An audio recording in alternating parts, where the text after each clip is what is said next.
আরেকটা চমৎকার লাইভে চলে আসলাম।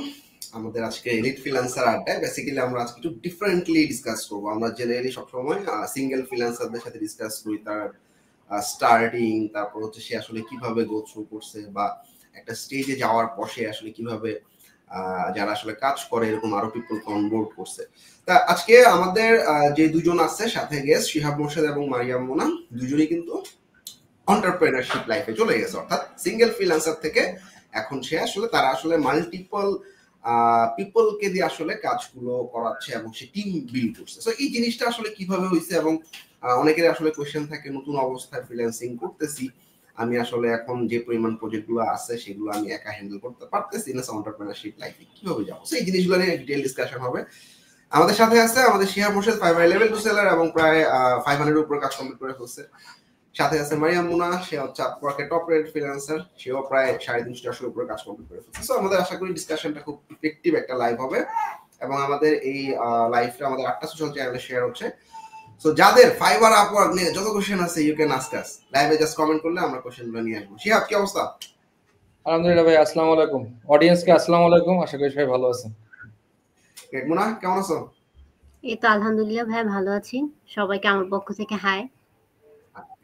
তো প্রথমে আমি একটু শিহাবের কাছে চলে যাচ্ছি। শিহাব, এই যে ধরো ফাইবারে স্টার্ট করছো অলমোস্ট প্রায় 3-4 ইয়ার্স হয়ে গেছে এবং এই জার্নিটাতে তোমার আসলে একজন সলো ফ্রিল্যান্সার হিসাবে তোমার কাছে লাইফটা যেমন ছিল, এন্টারপ্রেনার হিসাবে লাইফের ডিফারেন্সটা কি মনে হয়, বা তুমি আসলে পিপল ম্যানেজ করতে গিয়ে কেমন লাগতেছে?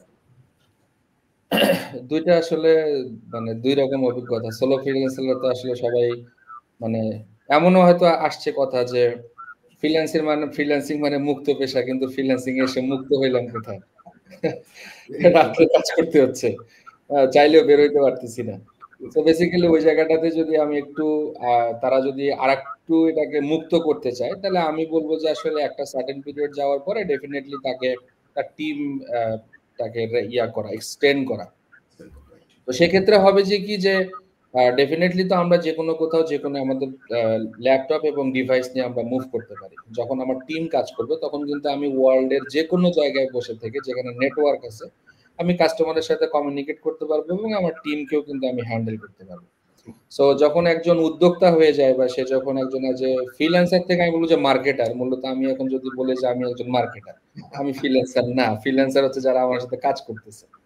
তো মার্কেটার যখন হয় তখন আসলে যে কি সোলো ফ্রিল্যান্সার থেকে একজন উদ্যোক্তার কিন্তু লাইফটা হয়ে যায় আর একটু, যদিও চ্যালেঞ্জিং আসে, কিন্তু সে আসলে আরো ইজিলি খুব কমফোর্টেবল ভাবে সে করে। চাইলেই আমি যদি চাই যে আমি কি আগামী এই মিটিংটা শেষ করেই বান্দরবন যাবো কি কক্সবাজার যাবো, ইটস পসিবল বিকজ অফ আমার যে কিছু কাজকর্ম আছে এক্সট্রা কাজ, সেগুলো আমার টিমমেটরা করতেছে। আর যেটা আমি আমার নিজের মধ্যে যে কাস্টমার গুলো হ্যান্ডেল করি, সেটা ধরেন যে যে উদ্যোক্তা সে জানে যে কিভাবে হ্যান্ডেল করতে হয়। তো উদ্যোক্তাটা হচ্ছিল দিন শেষে আমি বলবো যে সবাই উদ্যোক্তা হওয়ার জন্যই, কারণ যে প্রত্যেকটা জিনিসেরই কিন্তু একটা ক্ষয় আছে। যে এখন হয়তো যারা প্রায় 22 থেকে 28-30 বছর বয়স পর্যন্ত সোলো ফ্রিল্যান্সিং করতেছে, তো তারা হয়তো বা মানে যে এনার্জিটা এখন পাচ্ছে, ডে বাই ডে যখন এটা 35-36 হয়ে যাবে, তখন কিন্তু সে চাইলেও আর ওই এনার্জিটা দিতে পারবে না। অথবা এখন সে একাই 10টা প্রজেক্ট হ্যান্ডেল করতেছে, ও মা গো, 10টা $200 মানে $2000, সে এইটা দেখতেছে। কিন্তু যখন সার্টেন পিরিয়ড চলে যাবে তখন কিন্তু সে এই 10টা প্রজেক্ট একাই করতে পারবে না, ওই সময়টা সে দিতে পারবে না, তার ইফিসিয়েন্সিটা কমে আসবে। তো এজন্য অ্যাটলিস্ট 2-3 বছর বা 5 বছর ভালো একটা সোলো ফ্রিল্যান্সিং এক্সপেরিয়েন্স হওয়ার পরে যদি তার আগেও খুব ভালো অভিজ্ঞতা চলে আসে টিম হ্যান্ডেল করার মতো, লিডারশিপ নেওয়ার মতো, তাহলে আমি বলবো যে গো ফর দ্য টিম। এখানে বেনিফিশিয়ারি কি হবে যে অনেক অর্ডার একসঙ্গে ম্যানেজমেন্ট করা যাবে। এখন এক্সাম্পল একটা অর্ডার আছে হচ্ছিল যে $100, আমি একটা ছেলেকে যদি প্রজেক্ট ওয়াইজেও রাখি, তাকে যদি 33 থেকে 35% আমি তাকে প্রজেক্টে দেই, সেক্ষেত্রে কিন্তু হলো যে সে মানে ওই ছেলেটা হলো আমার হয়ে কাজ করতেছে। এমনও অনেক ফ্রিল্যান্সার আছে যারা হয়তো ভালো কাজ করে বা তাদের প্রোফাইল র্যাঙ্ক হচ্ছে না, কাজ পাচ্ছে না। তাহলে একটা ছেলে কর্মসংস্থান হইলো, তাকে প্রজেক্ট ওয়াইজ একটা ভালো স্যালারি, একটা সে একটা সম্মানই পেলো, মাঝখান থেকে আমার সময়ও বাঁচলো, আমি একটা মানে মার্কেট প্লেসে 20% বাদ দিয়ে দেখা গেল যে হয়তো বা আমার কাছে 50% প্রফিট থাকতেছে। এখন হয়তো অনেকে বলতে পারে যে ভাই আপনি 50% রাখতেছেন, কারণ আমাকে তো অর্ডার ম্যানেজমেন্ট করতে হচ্ছে, মার্কেটিং কস্ট আছে, এখানে অনেক কিছু বিষয় আছে। কারণেই একটা উদ্যোক্তার প্রফিট একটু বেশি থাকে একজন প্রজেক্ট বেসিস এমপ্লয় থেকে। হ্যাঁ, একটা আপনি যখন কন্টিনিউ একটা কোম্পানিতে এফোর্ট দিয়ে যাবেন, ডেফিনেটলি একজন মানে মালিক তার প্রতি সেটা সদয় হবে এবং সেটা আস্তে আস্তে বাড়বে। তা আমি বলবো যে আসলে মানে উদ্যোক্তাটা হইলে আপনার হচ্ছে হলো যে লাইফটা অনেক যেমন এনজয় করা যাবে, অনেক লোককে হ্যান্ডেল করা যাবে এবং প্রচুর হচ্ছে হলো যে সেখানে রেভিনিউটা আসবে আর কি। অনেক এখানে কিন্তু একটা ব্যাপার আছে যে আসলে এন্টারপ্রেনারশিপ লাইফের কিছু কোয়ালিটিও লাগে, যেটা আমরা একটু পরে ডিসকাস করব। হ্যাঁ, আসলে ম্যানেজমেন্টের একটা ব্যাপার থাকে, সেই আসলে এই পয়েন্টে। আচ্ছা, মুনার কাছে চলে যাবো। মুনা, আপওয়ার্ক অনেকদিন ধরে কাজ করতেছো, প্রায় 2-2.5 বছর হয়ে গেছে আপওয়ার্কে। ব্যাক ইন 2-3 বছর আগে আপওয়ার্কের যে অবস্থা ছিল, এখন আপওয়ার্কে প্রচুর পরিমাণে কানেক্ট আসলে খরচ হচ্ছে আমাদের বিট করতে বা অ্যাকাউন্টগুলোতে রেভিনিউ আসে। So what is the difference? কি মনে হচ্ছে আসলে আপওয়ার্ক কেমন চলতেছে? বা স্টিল অনেকে মনে করে যে আপওয়ার্কে ফার্স্ট মান্থ থেকে আসলে সে সাবস্ক্রিপশন খরচ করে আসলে সে যে নামতে চাচ্ছে, এটা নতুন অবস্থায় অনেকের জন্য টাফ হয়ে যায়। যে ব্যাপারটা তুমি কিভাবে দেখতেছো, বা এখান থেকে আসলে রেভিনিউ জেনারেট করতে হলে কি করতে হবে? মুনা, আচ্ছা, প্রথমেই বলি যে আমরা শুরুতে যখন কাজ করেছিলাম আর এখনকার আপওয়ার্কের সাথে কিন্তু অল্প একটু কোনো মানে ডিফারেন্স নেই, একটা হিউজ ডিফারেন্স। কারণ শুরুর দিকে আমাদের কানেক্টের যে ব্যাপারটা ছিল, দেখা যাচ্ছে যে ওই জায়গাটা তো এখন আমাদের একটা ইনভেস্টমেন্টের জায়গা হয়ে গেছে, যে আমাদের এখন ইনভেস্ট করতে হয়। উইদাউট ইনভেস্টমেন্টে আমরা আসলে কোনো ধরনেরই আমরা রেজাল্ট পাচ্ছি না। তো এখন যারা নতুনরা আপওয়ার্কে কাজ করতে আসবে তাদের কিন্তু অবশ্যই আগে থেকে যে আমার স্কিল আছে, আমি স্কিল থাকলেই যে আমি আপওয়ার্ক অ্যাকাউন্টটা গ্রো করে ফেলবো সেটা ভাবলে হবে না। কারণ আপওয়ার্ক অ্যাকাউন্টটাকে কিভাবে গ্রো করতে হবে, তার পোর্টফোলিওটা কিভাবে সাজাতে হবে, সেটার পাশাপাশি তাকে এটাও মাথায় রাখতে হবে যে এইখানে আমার একটা ইনভেস্টমেন্ট রেখে দিতে হবে। সো আমি যখন আমার স্কিল ডেভেলপ করব, পাশাপাশি আমার কিছু সেভিংসও রাখতে হবে, যেটাতে আমি সে আপওয়ার্ক অ্যাকাউন্টে ইনভেস্ট করতে পারবো। কারণ আমরা সবাই জানি আপওয়ার্ক কিন্তু এখন আর আগের মতো নাই। এখন কিন্তু আপওয়ার্কে আপনি চাইলেও যে কোনো ধরনের মেসেজ ক্লায়েন্টকে দিতে পারবেন না, কারণ এখানে অনেক টার্মস এন্ড কন্ডিশন আছে যেগুলো আগে হয়তো বা আপওয়ার্ক এতটা ফলো করতো না। বাট এখন কিন্তু আমরা একটা ইমেল কথাও আপওয়ার্কে উচ্চারণ করতে পারি না, বা আমরা ডিরেক্ট কোনো কন্টাক্ট ক্লায়েন্টের কাছ থেকে আমরা চেতেও পারি না। সো এই জিনিসগুলো যারা নতুন আসবে, আমি বলবো যে তারা যেন অবশ্যই আপওয়ার্কের টার্মস এন্ড কন্ডিশন, এখন আপওয়ার্ক মার্কেট প্লেস কিভাবে চলছে, সেগুলো যেন আস্তে আস্তে করে তারা সব শিখে তারপর আপওয়ার্ক মার্কেট প্লেসে আসে। আর কানেক্টের যে বিষয়টা, আমরা সবাই জানি যে কম্পিটিশনের যে একটা যুগ আছে, এইখানে আমি চাইলেই 10 কানেক্ট মানে আমি বুস্টিং করতেই পারি, কিন্তু বুস্ট আমাকে বুঝে দেখে শুনে করতে হবে। সো আমরা অনেক সময় দেখি একটা জবে যখন আমরা অ্যাপ্লাই করি, অনেকে মানে 10 কানেক্টের একটা জবে সে 40 কানেক্ট অযথাই বুস্ট করে রেখে দিছে। এই ক্ষেত্রে কিন্তু আমাদের একটা মানে হিউজ একটা প্রবলেমের ফেসিং এ আমরা পড়ছি।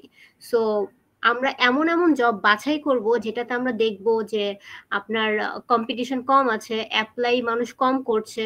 ইভেন মিনাজ ভাই সবসময় আমাদের যেটা বলে অফিসে, যে ছোট ছোট ডিসক্রিপশনের যে জবগুলো থাকে ওগুলো একটু অ্যাভয়েড করতে, যেগুলো একটু ডিটেলসের জব ডিসক্রিপশন থাকে সেগুলোতে যেন আমরা একটু অ্যাপ্লাই করি, কারণ ওই জায়গাতে তুলনামূলক একটু কম্পিটিশন কম থাকে। তো থ্যাংক ইউ। আমরা যারা লাইভে একটু পরে জয়েন করছি, আমাদের অডিয়েন্স অনেক হয়ে গেছে। আমাদের 8টা সোশ্যাল চ্যানেলে আমাদের প্রায় 70+ অডিয়েন্স। গ্রেট। তো যারা নতুন আছে আবার একটু পরিচয় করে দিচ্ছে। আমাদের সাথে আছে শিহাব মোর্শেদ, লেভেল 2 সেলার ফাইবারে 4 বছর ধরে কাজ করতেছে। পাশাপাশি আপওয়ার্কে টপ রেট ফ্রিল্যান্সার হিসেবে মারিয়াম মুনা আছে। আপওয়ার্ক এবং ফাইবার নিয়ে কারো কোনো কোয়েশ্চেন থাকলে, নতুন অবস্থায়, মিড লেভেল অবস্থা বা ভালো একটা অবস্থায় চলে গেছি তারপর কাজ পাচ্ছি না, এরকম অনেক প্রবলেম ফেস করে, ইউ ক্যান আস্ক আস। লাইভে কমেন্ট করলে আমরা কমেন্টগুলোতে আনসারগুলো নিয়ে নিব আমাদের গেস্টের কাছ থেকে। শিহাব, অর্ডার ম্যানেজমেন্ট, ক্লায়েন্ট একটা ল্যান্ড করার পর আমাদের একে কনভার্সন করাটা আসলে এখানে আমাদের অনেক গ্যাপ থাকে। তো দেখা যায় আমি অনেক স্টুডেন্ট মেসেজ করছে, আমি সাপোর্ট দিতে গেছি, আমরা গিয়ে দেখি ক্লায়েন্ট মেসেজ দিছে তুমি এই জিনিসটা পারবা কিনা, সে হাই লেখার পর আর তার কোনো খবর নেই। অর্থাৎ তাকে যে আসলে আমাদের একটা পজিটিভ কমিউনিকেশন করে, কন্টিনিউয়াস একটা কমিউনিকেশন করে যে ওকে নিয়ে আসতে হবে আমার ইনবক্সে, বা কন্টিনিউয়াস একটা কমিউনিকেশনের ব্যাপার, ওই জায়গাটাতে গ্যাপ থাকে। নতুন সে মার্কেট প্লেসে নামছে হইতেই পারে। এই জায়গাটাতে আসলে একটা ক্লায়েন্ট ল্যান্ড করার পর থেকে একটা অর্ডার আমি ম্যানেজ করে মানে ডেলিভারি পর্যন্ত what should be the process? আচ্ছা, এখানে মূলত এখন যেটা আরো সহজ হয়ে গেছে যে একটা অটো রেসপন্স ফাইবার রাখছে আর কি। আপওয়ার্কে যদিও আমি এখনো খুব ভালো মানে করতে পারি নাই, আমি সে বিষয়টা আপওয়ার্কের বিষয়টা ফাইবার নিয়ে বলতেছি আমি। সো যেখানে অটোমেশনটা আছে তো আমি একটা অটোমেশন প্রসেস ওখানে রেখে দিই, এক নম্বর। দ্বিতীয়ত হচ্ছে হলো যে কাস্টমার হচ্ছে যে চাইছে কুইক রেসপন্স। আমি একজন ভোক্তা, কোনো ক্রেতার কাছে বিক্রেতার কাছে গেলে কিন্তু আমি একটা জিনিস, একটা কলম দেন, সো উইথিন 1 সেকেন্ড আমি এক্সপেক্ট করি যে হ্যাঁ স্যার বলেন কি লাগবে। তো ডেফিনেটলি মার্কেট প্লেসে হচ্ছে হলো যে আমাকেও ঠিক সেম ভাবেই রেসপন্স করতে হবে যে আমি একজন বিক্রেতা, যে সেম ক্রেতা হিসেবে যে সার্ভিসটা চাই। তো বায়ার যখন আসবে ফার্স্ট অফ অল তো অটোমেশনের মাধ্যমে আমি তাকে একটা কুইক রেসপন্স করতেই পারি, এবং আমি যাতে নোটিফিকেশনটা পাই ফোনে এবং ল্যাপটপে, এটা অলওয়েজ ইনশিওর করা। আমি আমার ফোনের মধ্যে যেমন হচ্ছে হলো যে আমি আইফোন ইউজ করি, এখানে যেমন নোটিফিকেশন ভয়েস একটা অপশন আছে, যার মাধ্যমে যে কোনো ধরনের নোটিফিকেশন আসলে আমাকে সে ভয়েস দিয়ে আমাকে জানায় দেয়। এবং আমার রিংটোনটাও একটু বড় ধরনের রাখার চেষ্টা করছি, যাতে আমি বুঝি যে হ্যাঁ আমি আমার আসছে, যাতে আমি একটু ঘুমের মধ্যে থাকলেও যেন জাগ না পাই, যেটা ইজ ভেরি ইম্পর্টেন্ট। আচ্ছা, এরপরে হচ্ছে হলো যে যেটা কাস্টমারের রিকোয়ারমেন্টটা পড়ার পরে কাস্টমারকে খুব দ্রুত সময়ের মধ্যে তাকে হচ্ছে রিপ্লাই করা। এখন দেখা গেল যে কাস্টমারের ডিসক্রিপশনটা অনেক বড়, তখন তাকে বলতে হবে, আমার অটোমেশন মেসেজটা যাওয়ার পরেও আমাকে এসে বলতে হবে যে okay I am checking, please stay with me, যাতে সে ইনশিওর হয় যে হ্যাঁ আমি তার এটা রেসপন্স করতেছি। আমি ডিসক্রিপশনটা যখন দেখলাম, দেখার পরও দেখা গেছে যে কি অনেক বড়, বা স্বাভাবিক অবস্থায় যদি ওকে ফাইন, আমি দেখার পরে রিপ্লাই করে ফেললাম যে হ্যাঁ তুমি এই জিনিসটা চাচ্ছ, এটা করা যাবে, এটা করা যাবে না, বা তার যে কনফিউশনটা আছে। আমি দেখছি যে অনেক ছেলে পেলে হচ্ছিল যে কি করে যে তারা রিকোয়ারমেন্টের 50% বুঝে গেলেই বলে হ্যাঁ আমি পারবো, বাকি 50%টা না বুঝেই বলে যে আচ্ছা ওটা হয়ে যাবে এখন কোনোভাবে। তারা চিন্তা করে যে ওটা নো, 50% বোঝার পরে অবশ্যই তাকে লিখে বলতে হবে তোমার পয়েন্ট এইটা আমি বুঝতে পারছি, আমি ঠিক আছি কিনা, এবং যেগুলো তুমি বোঝো নাই তুমি কাস্টমারকে জিজ্ঞাসা করো যে তোমার এই বিষয়গুলো আমি বুঝি নাই, অথবা আমার আন্ডারস্ট্যান্ডিং হচ্ছিল এইটা, তুমি আমাকে ক্লিয়ার করো, ঠিক আছে? এই বিষয়ে আগে দিতে হবে। এখন আমি আরেকটা জিনিস মিস করে গেছি, যেটা হচ্ছিল যে সবাই অনেকে দেখি স্যার ম্যাডাম বলে। সো আসলে ইউরোপে আমেরিকাতে এটা করার কোনো প্রয়োজন নেই।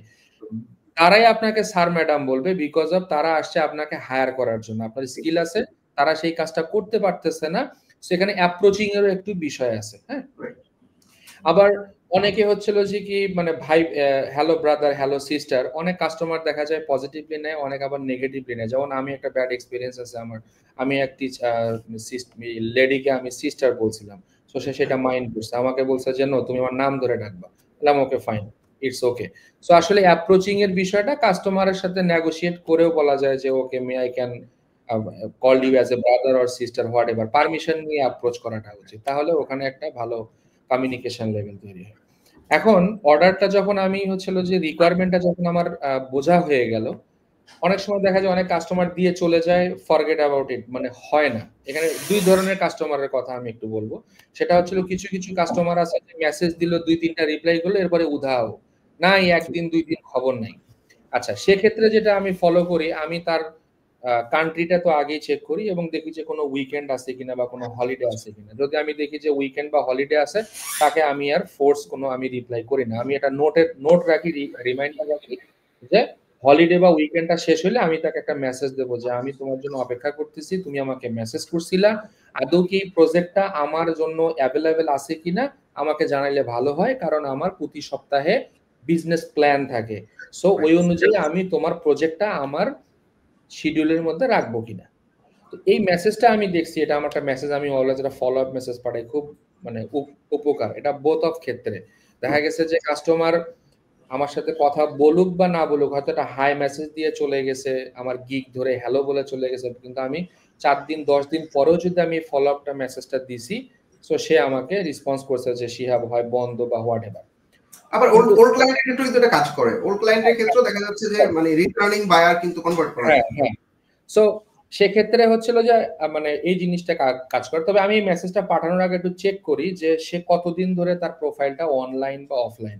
যদি দেখি যে মোর দেন 1 উইক বা অলরেডি 4-5 দিন হয় সে অফলাইন, আমি আর ওকে খুব একটা করি না, তার মানে ও হলো মারা গেছে, ওকে আর পাওয়া যাবে না। তো এটা গেল একটা বিষয়। এখন হচ্ছিল যে আমি যখন অর্ডারটা যখন বুঝে যাব, অনেক সময় দেখা যায় যে কি কাস্টমার তার হলো যে ওই জব ডিসক্রিপশনের মধ্যে লিখে দেয় যে $1500, $2000, $500। তুমি দেখতেছো যে এটা আসলে সে যে প্রাইসটা লিখছে এটা ওভার এক্সপেকটেশন প্রাইস। যখন আমি নেগোসিয়েশন করব কখনোই ওই প্রাইসটা ধরে তার সাথে কথা বলা যাবে না যে তুমি তোমার বাজেট দিয়ে দিছো, ওকে ফাইন 2000 বলছে, আচ্ছা তাহলে $1800। এটা কখনোই করা যাবে না। কাস্টমারকে বলতে হবে যে তোমার, জিজ্ঞাসা করে নিতে হবে তোমার যে বাজেটটা দিছো এটা কি রিয়েলি তোমার বাজেট না জাস্ট তুমি হাইপোথেটিক্যালি একটা দিছো জাস্ট জব পোস্টার জন্য। তখন সে যদি বলে যে না আমার বাজেটটা এরকম, then you can negotiate technically যে একটু বেশি নেওয়া যায় কিনা। বা যদি বলে যে না তুমি তোমারটা বলো, হোয়াট এভার। তবে এক্ষেত্রে আমি যেটা করি, যেহেতু মানে ওর প্রাইসটা বেশি থাকুক বা না থাকুক, ওই সার্ভিসটা আমার যে গিগের সঙ্গে ম্যাচ করে আমি ওইটার সঙ্গে একটু কম্পেয়ার করে দেন হচ্ছিল অফার করি। কারণ একটা আগে একটা প্রবলেম হয়েছিল, অর্ডার প্রাইস শেষ, হঠাৎ করে সে আমাকে বলতেছে শিহাব তুমি আমাকে যে প্রাইস দিছো তোমার তো গিগের প্রাইস তার থেকে অনেক কম, তুমি কেন আমাকে এত বেশিতে অর্ডার নিলা। তো তখন তাকে আমার আসলে এক্সপ্লেন করতে হয়েছে। তো এটা খুবই সেনসিটিভ জিনিস, কাস্টমার আসলে এগুলাতে খুব মাইন্ড করে আর কি। এখন যখন অর্ডারটা হয়ে গেল, তার সঙ্গে যখন প্রাইস নেগোসিয়েশনটা হয়ে গেল, তো তাকে একটা অর্ডার পাঠানোর আগে এখন আমি কি করবো যে আমি তাকে অর্ডার শিটটা পাঠাবো, ঠিক আছে তুমি আমাকে এখন কাস্টমার অফার পাঠাও। তো অনেকে করে কি, হ্যাঁ ওকে ডান পাঠাই দিলাম, নো, তার সঙ্গে যখন লিখিত যখন বিষয়গুলো ডান হয়ে গেল তোমার এই লাগবে, তখন তাকে একটা আমি রিক্যাপ পাঠাবো যে আমার উপরের সমস্ত কনভারসেশনের রিক্যাপ অনুযায়ী আমি এইটা দেখতেছি যে তোমার অর্ডার গুলান রিকোয়ারমেন্টটা এই 1 2 3 4 5 এইভাবে স্পেসিফিক। যখন সে এখানে রিপ্লাই করবে ইয়েস, আনটিল এই কথাটা লিখছে যে ইয়েস, ততক্ষণ পর্যন্ত আমি তাকে কাস্টমার অফার পাঠাবো না। সে কি করলো যে আমি হয়তো 5টা পয়েন্ট লিখে পাঠাইছি, সে বলল যে 1 2 4 5 ওকে, কিন্তু 3টার মধ্যে সে এসে একটা কমেন্ট করছে। ওই কমেন্টটা যতক্ষণ পর্যন্ত আপনি বুঝেন নাই, আপনার আন্ডারস্ট্যান্ডিং এবং কাস্টমারের আন্ডারস্ট্যান্ডিং বুঝেন নাই, ততক্ষণ পর্যন্ত তাকে কাস্টমার অফার পাঠানো যাবে না। তাকে আবার বলতে হবে যে ভাই তুমি 3 নাম্বারটা তুমি কি বললা, আমি তো এটা বুঝছি, তুমি কি এটা বুঝাইতেছো না অন্য কিছু। ওইটা একদম ক্লিয়ার, মানে 1 2 3 4 5 যখন ডান যে হ্যাঁ আমি এই 5টা জিনিস এইভাবেই চাচ্ছি, দেন আপনি কাস্টমার অফার পাঠাবেন। ওই 5টা জিনিসে সামারাইজ করে অর্ডার শিটটা যখন পাঠাবেন, ডিসক্রিপশন লিখতে হয়, ওইটাই লিখবেন যে as per discuss with you তোমার এই 5টা পয়েন্টের সলিউশন লাগবে। ওকে, আচ্ছা এখন এই কনভারসেশনটা হইতে পারে হলো টেস্টিং এর মাধ্যমে, টেক্সটিং এর মাধ্যমে হইতে পারে, ইভেন আমার হচ্ছে হলো যে ভিডিও কলিং এর মাধ্যমেও হইতে পারে। তো ভিডিও কলিং শেষ করার পরেও আমি তাকে একটা মিটিং সামারি দেবো যে this is our meeting summary, তুমি অ্যাকনলেজ করো যে এটা আমরা সেম প্ল্যাটফর্মে আসি কিনা। আচ্ছা এখন এটা করার, এটা হচ্ছে যে বেস্ট ওয়ে। এরপরে আপনি হচ্ছিল যে অর্ডার করলেন এবং আপনি যে কাজটা শুরু করলেন সে যে একসেপ্ট করলো, একসেপ্ট করার পরে কিন্তু তাকে একটা এটা অ্যাকনলেজ করা, হ্যাঁ তোমার আমি কাজটা শুরু করছি, আমার এই কয়েকদিন লাগবে এবং আমি তোমাকে স্টেপ বাই স্টেপ আপডেট দিব। প্রতিদিনই কাস্টমারকে একটা কাজের আপডেট দেয়া, যাতে সে এটা বুঝে যে না কাজ। অনেকে করে কেউ আচ্ছা অর্ডার দিয়ে গেছে 6 দিন আছে, লাগবে তো মনে হয় 2 দিন করতে, আচ্ছা 4 দিন ঘুমাই অন্য কাজ করি। হ্যাঁ এরকমও হয়েছে, আমি দেখছি আমার অর্ডার ক্যান্সেল হয়েছে, হ্যাঁ শেফ তুমি কাজই শুরু করো নাই, এখন আমার কাজ তুমি কেমনে শেষ করবে। সো তুমি কাজ করো বা না করো, অ্যাটলিস্ট তাকে ইনফর্ম রাখা যে তুমি কোন অবস্থানে আছো তার প্রজেক্টটা নিয়ে। Continuous communication, right? হ্যাঁ একটা এই কমিউনিকেশনটা হচ্ছে হলো যে প্রয়োজন। এখন এই যে প্রসেসটা আমি বললাম যে হচ্ছে হলো যে সবকিছু রিটেন রাখা, আমি মিটিং এ বললাম, তার সঙ্গে কেন আমি লিখিত দিলাম, উপরে তো কনভারসেশন আছেই, কেন আমাকে আবার সামারিটা আনতে হবে। এটা গেল হচ্ছে এইভাবে আসলে অর্ডার ম্যানেজমেন্টটা করা যায়। এখন আমি এই প্রসেসটা কেন ফলো করি এবং কেন আপনাদের সঙ্গে শেয়ার করতেছি এটা জানা প্রয়োজন আছে। সেটা হলো আমার এক কাস্টমার আছে, কাস্টমার আছে বলতে ছিল গত বছর। তো সে আমেরিকান, বয়স হবে প্রায় 75 কি 70 হবে আর কি। তো সে তার হচ্ছে সান হারবার একটা ওয়াটার পাম্প নামে একটা সে ওয়েবসাইট খুলবে। যখন তার সঙ্গে প্রথম মিটিং হয়, তার কথা সে চ্যাট জিপিটি থেকে করে সে অলরেডি কোড রেডি, তার সে ডিজাইন করে ফেলছে, রেসপন্সিভ করতে পারে না, ব্যাকিং করতে পারে না, ডাটাবেস সে জানে না। একটু লেন্থি হবে, আমি একটু মানে বিষয়টা বলি, এটা সবার জন্য হেল্প হবে আর কি। তো ওই কাস্টমারটা হচ্ছিল যে কি আমাকে বললো যে শিহাব আমার হচ্ছিল যে শুধু ডাটাবেস ক্রিয়েট করে দিলেই হবে, এগুলো ডাইনামিক করে দিবা তুমি, আর আমাকে পেমেন্ট গেটওয়ে অ্যাড করে দিবা, ফাইন, আমার প্রজেক্ট ডান, আমি লাইভ। সে নিজেই চ্যাট জিপিটি দিয়ে করছে, সে জানে যে একটা কাস্টম প্রজেক্টের প্রাইস বেশি, এটা সেভ করার জন্য। আচ্ছা ঠিক আছে, ওকে ফাইন, আমি এটা মনে হয় $350 হচ্ছে হলো যে আমি করছিলাম। ওর কাছ থেকে প্রজেক্ট স্টার্ট করছি, প্রজেক্টটা আমার 2 মাস নিয়ে গেছে। আচ্ছা, আমি তার এই রিকোয়ারমেন্ট অনুযায়ী যখন আমি তাকে মানে পাঠাচ্ছিলাম, তাকে আমি ওই জব সামারিটা পাঠাচ্ছিলাম, সে দেখতেছি ঘুরে ফিরে আউট অফ স্কোপ কিছু সে কথাবার্তা বলতেছে। তো তখন আমার কাছে মনে হয়েছে সে আসলে ভালো কাস্টমার না, কারণ আমি তাকে স্পেসিফিক প্রশ্ন করতেছি, সে ওইটা অ্যাভয়েড করে অন্য জিনিস নিয়ে আমার সাথে কথা বলা ট্রাই করতেছে। তো এরপর থেকে আমি তার সঙ্গে যতগুলা মিটিং করছি প্রত্যেকটার ক্ষেত্রে আমি তাকে স্পেসিফিক লিখছি যে তুমি এটাকে অ্যাকনলেজ করো, তারপরে আমি তোমার কাজ করবো। এবং একটা সময় হয়েছিল যে কি সে আমার অর্ডারটা ক্যান্সেল করতে আসছে, কারণ স্টার্টিং করার পরে সে অনেক ডিজাইন চেঞ্জ করছে, সেগুলো আমাকে করে দিতে হয়েছে। এন্ড অফ দ্য ডেতে গিয়ে যখন দেখতেছে তার বিজনেস প্রপোজালটাই রং, স্ট্রাকচারটাই রং, তার ওয়াইফের সাথে কথা বলার পরে তার ওয়াইফ তার বিজনেসটা হ্যান্ডেল করে মূলত, সে যখন এসে তার সঙ্গে বসছে তখন দেখলো যে এই লোকটা অলরেডি মানে প্রজেক্টের 12টা বাজায় ফেলছে, মানে পুরো স্ট্রাকচারটাই চেঞ্জ করতে হবে। এখন ওর কথা হলো যে তুমি স্ট্রাকচার চেঞ্জ করে দিবে। কেন, আমি তো তোমার রিকোয়ারমেন্ট যে কাজ করছি, নতুন কাজের জন্য পেমেন্ট করতে হবে। ওর কথা নো, এটা তো কথা নয়। সে অলরেডি আমার অর্ডার ক্যান্সেল করার জন্য অলরেডি ফাইবারের কাছে গেছে।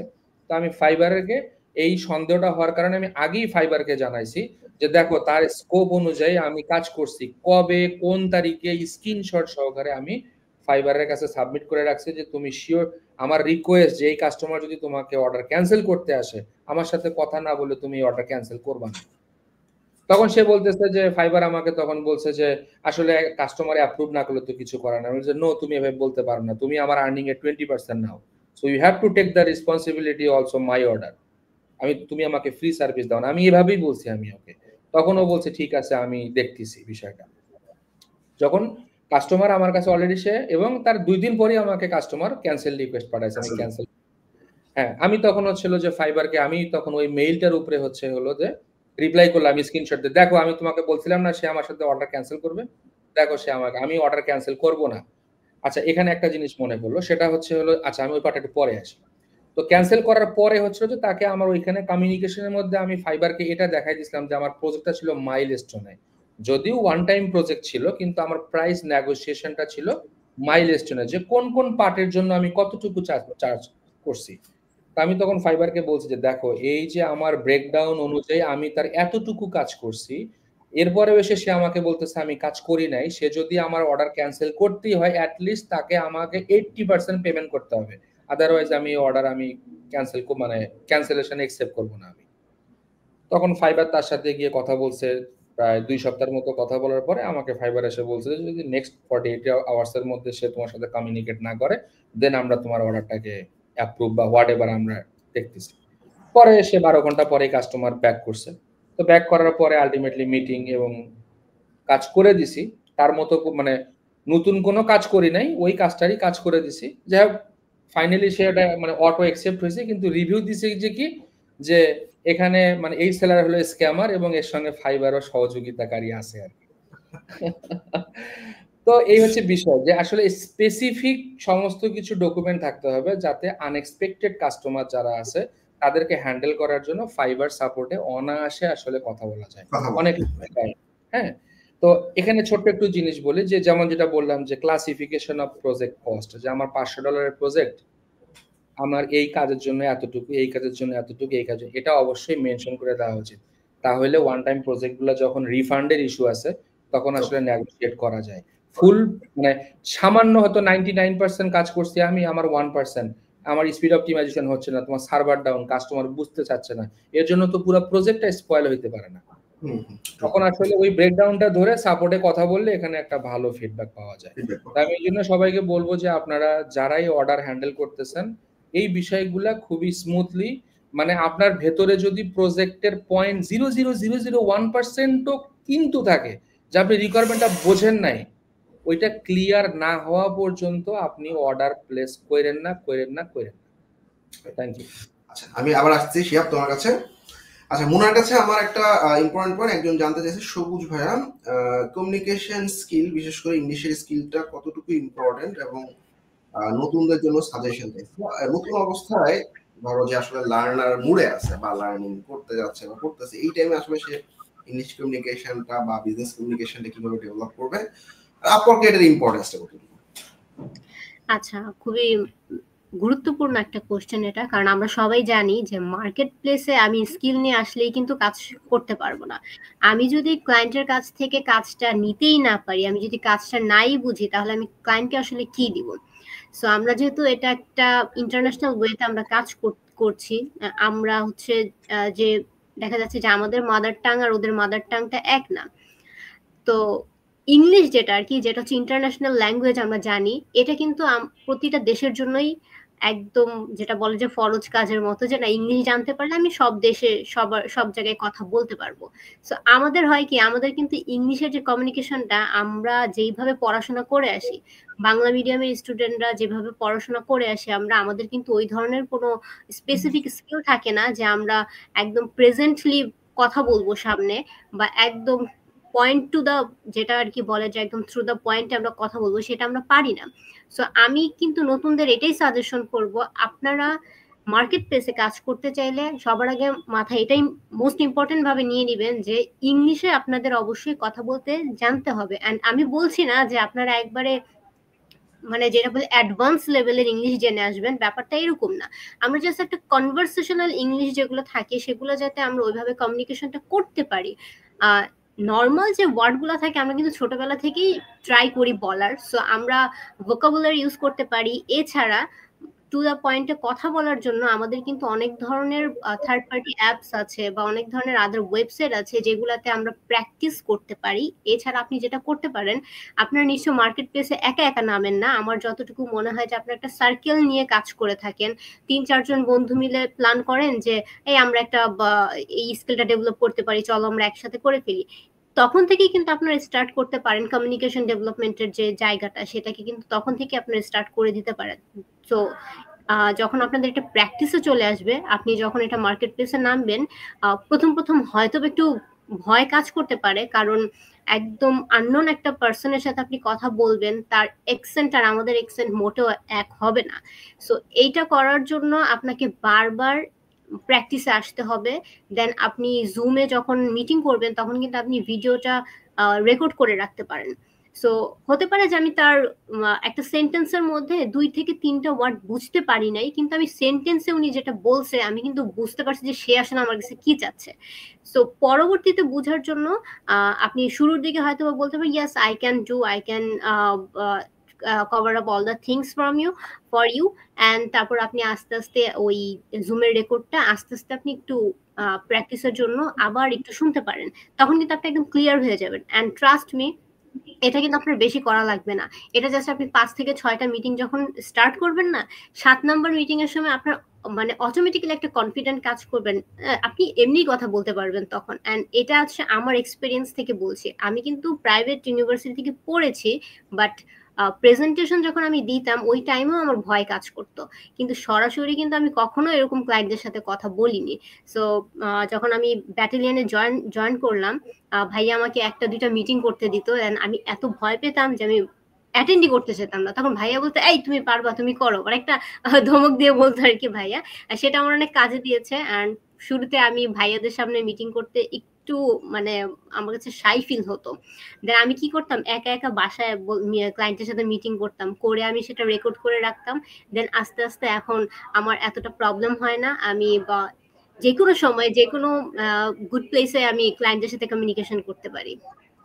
তো নতুন যারা আসবে তাদেরকে আমি বলবো আগে থেকেই এটা প্র্যাকটিসে রাখতেন। অবশ্যই মাথায় রাখবেন, আপনি ইংলিশে কথা বলা না ছাড়া কিন্তু আপনি মার্কেট প্লেসে কাজ করতে পারবেন না, বিশেষ করে আপওয়ার্কে।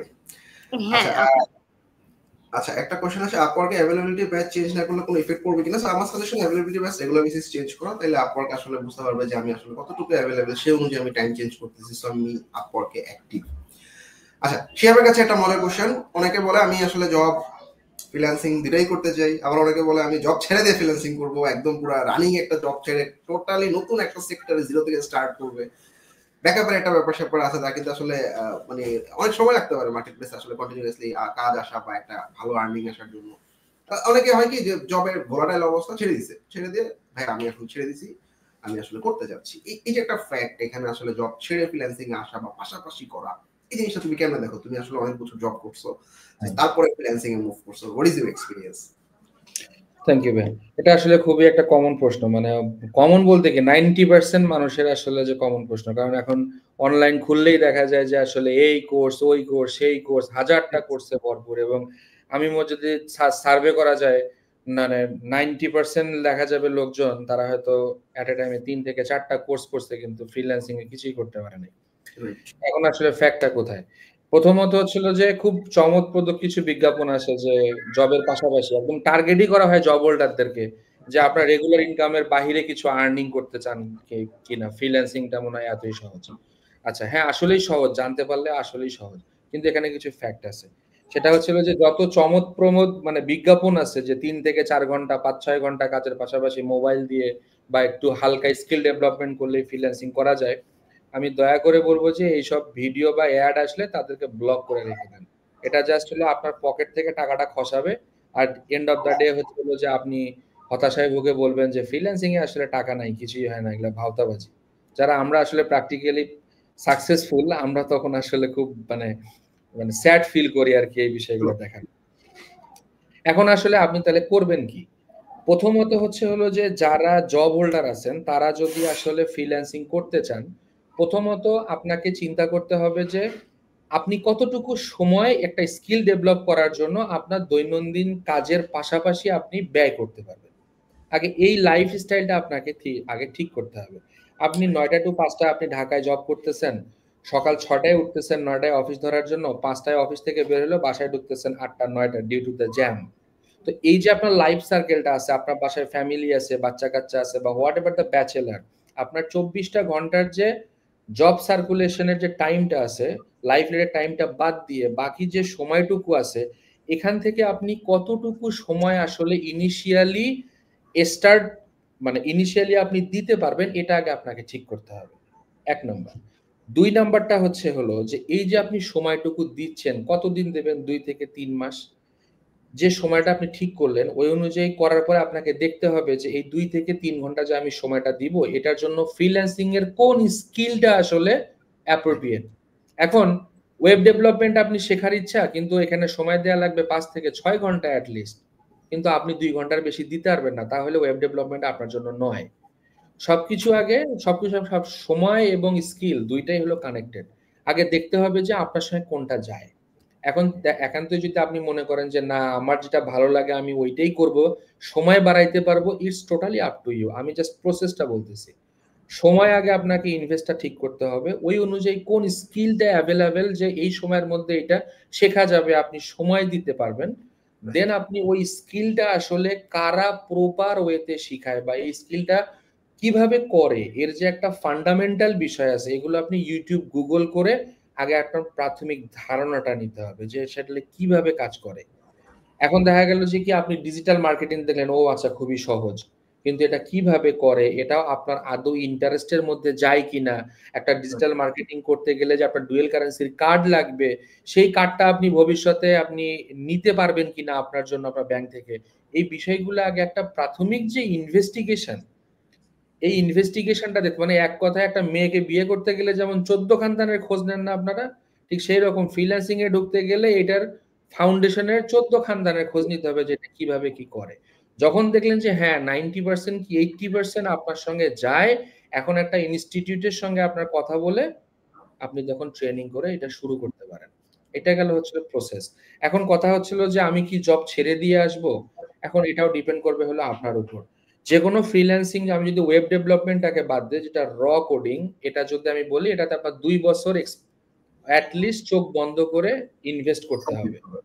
তারপরে হচ্ছিল যে আপনি এখান থেকে হয়তো একটা রেভিনিউ স্টার্ট হবে। আমি যদি web development, custom web development বাদ দেই, যেসব সফটওয়্যার পেজ আছে এগুলো বা গ্রাফিক্স ডিজাইন বলেন, এসইও বলেন, আমি বলবো যে 1 ইয়ার। আপনি যদি মনে করেন যে 1 ইয়ার আপনার লাইফ বা সংসার চালানোর মতো অ্যাসেট আছে, আপনি ওই ধরনের রিস্ক নিতে পারবেন, তাহলে আপনি জব ছেড়ে দিয়ে একদম মানে উইথআউট এনি এক্সকিউজ এবং ওভার 100% ডেডিকেশন লেভেল নিয়ে আপনাকে এখানে ঢুকতে হবে। একটু অন্যভাবেই বলতে হয়, ওই যে পুরুষ মানুষের যে পার্সোনাল অসুখের জন্য কার্ড বিক্রি করার সময় কি বলে যে জীবনের শেষ চিকিৎসা মনে করেন আমার, হ্যাঁ। তো আমি বলবো যে ফ্রিল্যান্সিং এ যারা ঢুকবেন তারা ওই চিন্তাই মনে করতে হবে যে এটাই আমার শেষ ইনকামের রাস্তা, ডু অর ডাই, এটা করেই আমাকে বাঁচতে হবে।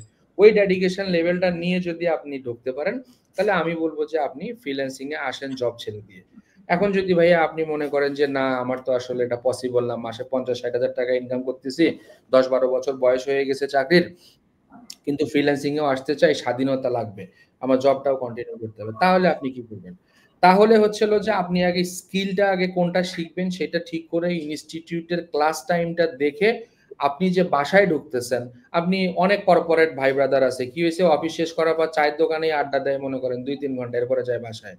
চায়ের দোকানে আড্ডাটা দেওয়া যাবে না, অফিস থেকে বের হয়ে সোজা ব্যাগটা নিয়ে আসবেন হলো বাসায় বা হোস্টেলে, এসে আপনার যে ফ্রিল্যান্সিং এর কাজ আছে বা প্র্যাকটিস আছে ক্লাস আছে ওইটার মধ্যে মনোনিবেশ করতে হবে নেক্সট 3 মাস কি 6 মাস পর্যন্ত, বন্ধু বান্ধব বাদ, অফিস টু হোস্টেল বা বাসা, রাত করে ক্লাস করেন, ঘুমান 8 ঘন্টা, এই ফ্রিল্যান্সিং ক্যারিয়ারে ঘুমাবেন 4 ঘন্টা। অফিসে যে লাঞ্চ আওয়ার আছে না, লাঞ্চ আওয়ারে 1 ঘন্টা থাকে, 15 মিনিটের মধ্যে লাঞ্চ করে এসে বাকি 45 মিনিট টেবিলে মাথা দিয়ে ঘুমান, 5 ঘন্টা ঘুম ক্লিয়ার। এভাবে আমি ঘুমাইছি, পরিশ্রম করছি। আমি একজন টেক্সটাইল ইঞ্জিনিয়ার, তো মার্চেন্ডাইজিং এ ছিলাম, হয়তো অনেকেই শুনতেছেন মার্চেন্ডাইজিং কি পরিমাণ প্রেশার। আমি অফিস থেকে রাত 9টার সময় এসে কাপড় চোপড় না খুলে প্র্যাকটিস করে তারপরে আমি কাপড় চোপড় খুলে গোসল করে ঘুমাইতে গেছি আমি, কারণ এটা আমার ক্ষুধা ছিল যে আমি জব করব না। তো আপনি যদি জবের পাশাপাশি এটা করতে চান, আগে আপনার ভিতরে ওই আগুনটা তৈরি করতে হবে যে না আমি এই দাসত্ব থেকে বের হইতে চাই, জবের দাসত্ব থেকে বের হইতে চাই। সো আপনি ঠিক করবেন যে আমি এখান থেকে কিভাবে বের হব, এই আগুনটা লাগবে। আর সবচেয়ে বড় এটা সবকিছু গেল, এখন কথা হচ্ছিল যে আপনারা অনেকে দেখি যে কি সস্তার কোর্স খোঁজেন, 500 টাকায় কোর্স করাইতেছে, 200 টাকায় কোর্স করাইতেছে। ভাই সস্তার জিনিস কখনোই ভালো হয় না, যে জিনিসটা কোয়ালিটি আছে ওইটার প্রাইস আছে। আবার কিছু কিছু ওভার কোয়ালিফাইড কোর্স আছে, মানে এক্সপেন্সিভ কোর্স আছে, সেখানেও সমস্যা। তো আপনাকে দেখতে হবে যে আপনার বাজেটের মধ্যে জনসাধারণের গ্রহণযোগ্যতার মধ্যে কোন জিনিসটা হচ্ছিল যে ভালো। আপনার পিপল রিভিউ প্রয়োজনে আপনি সার্ভে নেন, আপনি 1 মাস আপনি বিভিন্ন গ্রুপে দেখেন, কথা বলেন, প্রয়োজনে ফিজিক্যালি গিয়ে কথা বলেন, যেটা আমি করছি। আগে জানছি, জানার পরে কোন প্রতিষ্ঠানটা ভালো হবে তখন আপনি সেখান থেকে অ্যাডমিশন নেন। জবের পাশাপাশি বা জবের ইয়েতে যারা করতে যাচ্ছেন তাদের জন্য আমার সাজেশনটা ছিল যে এইটাই। তবে এন্ড অফ দ্য ডে মানে আপনাদের ডেডিকেশন লেভেলটা থাকতে হবে হলো যে সুপার, কারণ এখানে আপনাকে কেউ করাই দিতে পারবে না, আপনাকে তৈরি করে নিতে হবে। আমরা ভার্সিটিতে কিন্তু আসলে 4 বছর পড়াশোনা করে একটা বিষয়ে এক্সপার্ট হই, এতটুকু টাইম তো আসলে আমার একটা নতুন একটা জায়গায় ঢুকতেছি, এই জায়গাটা দিতে হবে, তাই না? চমৎকার চমৎকার শিহাব। আচ্ছা, সো আমাদের কয়েকটা কোশ্চেন আছে, আমি একটু মুনার কাছে চলে যাচ্ছি। সাইফুল ইসলাম জানতে চাইছে 2025-এ মার্কেট প্লেসে অনেকে ভাবতেছে কাজ পাওয়া টাফ বা অনেক ইজিলি কাজ পাওয়া যায়, তো এই জায়গায় আমাদের নিশ বেসড একটা জিনিস আমরা আসলে করি, বা এই নিশ বেসড কাজ কিভাবে আসলে করে এই যে কাজের পরিমাণ কমছে, এর মেইন ব্যাপারটা হচ্ছে কমন কিছু সেক্টরে আমরা প্রচুর পরিমাণে ফ্রিল্যান্সার ইন করতেছি এবং কমন কিছু সার্ভিস দেওয়ার ট্রাই করতেছি। এই জায়গাটা কিভাবে ইউনিক করবে এবং নিশ বেসড আসলে প্রোফাইল বা সেক্টর কিভাবে চুজ করবে মুনা? আচ্ছা, আমরা মাল্টিপল নিশে যখন কাজ করি তখন কিন্তু আমাদের কাজ পাওয়াটা এমনিতেই একটু টাফ হয়ে যায়। আর আমরা সবাই এখন জানি যে মানে ফ্রিল্যান্সার মানেই হচ্ছে ধরেন মানে সেক্টর টেক্টর নিশ টিশ কিছুই বুঝে না, যে আমি যে কোনো কাজই পারি, ব্যাপারটা কিন্তু এরকম না। ওখানেও কিন্তু আমাদের নিশ আছে, আমাদের কিন্তু স্কিল চুজ করতে, আমি কিসের উপর স্কিলটা ডেভেলপ করবো সেটা আমাদের চুজ করতে হয়। সো সবাই যে আসলে মানে যারা আমরা সিএমএস বেসড কাজ করছি আমরা কিন্তু মোটামুটি সবাই যে কোডিং রিলেটেড কাজ পারি ব্যাপারটা এরকম না। সিএমএস গুলোতে কিন্তু হয় যে আপনি যে ব্যাকগ্রাউন্ডেরই হন না কেন, আপনি যে কোনো একটা সিএমএস চুজ করে কাজ করতে পারবেন। এটা একটা ড্র্যাগ এন্ড ড্রপ প্রসেস, আমরা সবাই জানি।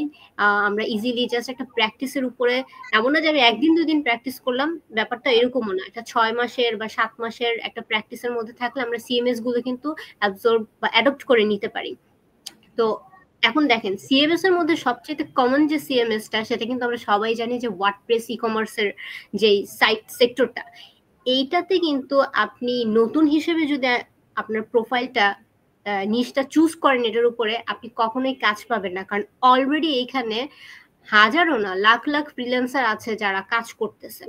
সো এই জায়গাটাতে আপনি নতুন হিসেবে কিভাবে আপনি আপনার ক্লায়েন্টটাকে অ্যাট্রাক্ট করবেন, হতে পারে আপনার অনেক স্কিল আছে, বাট আপনার সেটা আপনি শো অফ কিভাবে করবেন? আপনার প্রোফাইলে আপনি কতটুকুই বা দেখাবেন যে আমি হিউজ কাজ করেছি, আমার পাস্টে অনেক কাজ আছে।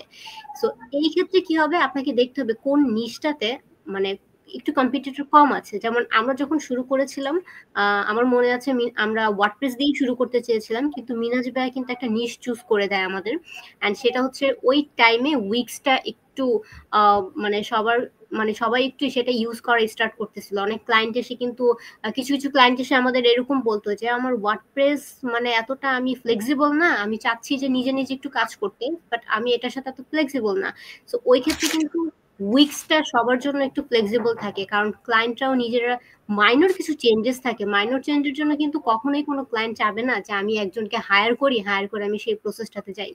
সো আমাদের সময় উইক্স ছিল, এখন কিন্তু ওয়েবফ্লো খুবই ভালো একটা মার্কেট প্লেস সিএমএস হিসেবে। সো আমি মনে করি যে এই যে চুজিং এর বিষয়টা, আপনারা সার্ভে করতে পারেন কোন প্ল্যাটফর্মটাতে আপওয়ার্কে কাজ বেশি আছে এন্ড কোন প্ল্যাটফর্মগুলো চলতেছে। সিএমএস কিন্তু অনেকগুলো আছে, এর মধ্যে পপুলার হচ্ছে ওয়ার্ডপ্রেস, শপিফাই, উইক্স, দেন হচ্ছে আপনার ওয়েবফ্লো। হ্যাঁ, এন্ড ওয়েবফ্লোটাতেও আমরা কাজ করছি এখন মোটামুটি, আমাদের রেগুলার বেসিসে ওয়েবফ্লোতে আমরা দেখি যে আমাদের কাজ আসে। ওয়ার্ডপ্রেস থেকে এখন ওয়েবফ্লোতে সবাই যাচ্ছে, কারণ এটাতে একটু ডিজাইনের কনসেপশনটা ভালো থাকে। দেন হচ্ছে ফ্রেমার আসছে, আমরা সবাই জানি যে ফ্রেমারের যে ডিজাইনগুলো আছে এগুলো কিন্তু একদম এটা কোনো আগের কোনো স্ট্যাটিক ওয়েতে ডিজাইন করে না, ওদের ডিজাইনগুলো খুবই আইক্যাচি হয়ে থাকে।